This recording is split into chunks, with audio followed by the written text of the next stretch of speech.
Today we're going to learn how to do a time card audit. You'll be able to find that under time card management. Under reports you'll find the time card audit and you click on it and there'll be a little box that'll come up. From here you can change your date range. Automatically is set to yesterday.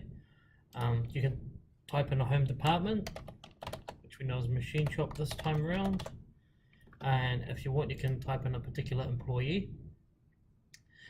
There's a summary only box. I recommend having it ticked, otherwise you'll have quite a few pages to go through it, as it will list every time card line possible. From there, just hit preview and it will show you all of machine shop time cards for yesterday. So from here I usually just look at the hours. We can see here Ben did 15, which I know wasn't right.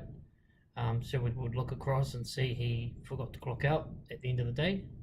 It automatically clocks people out at 11 o'clock at night. Just scan the hours down, see if they all make sense.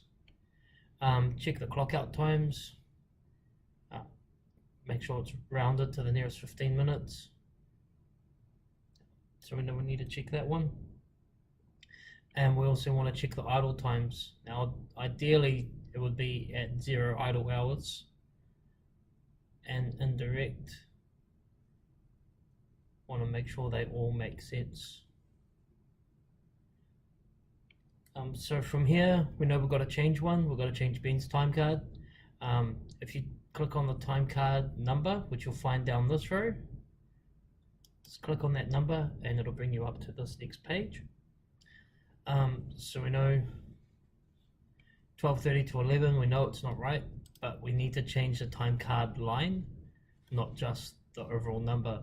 So from down here you can click on the time card line and we'll find the one that's the culprit. I know Ben finished at 3:30 yesterday, so we can change that back to 3:30 and 3:30. You can type it in if you need to. You probably notice that it's every half an hour on here, but you can just round that around, bring it around to the 15 minutes or whatever you need to do.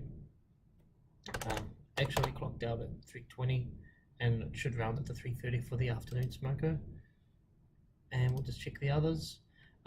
So the very first one, you just need to make sure that that is rounded up to the 12:30 mark. And they all look good, they're all direct. And from there you can hit calculate times, just check that it matches up. 12:30 to 3:30 sounds right. And then hit save. And then you can close it. So it's not going to show up straight away. You'll have to close the page and bring it back up again and hit preview again. And just check that it's rounded up to the closest 15 minutes. For the next video, we'll go a little more in depth about how to change the jobs that they've been on.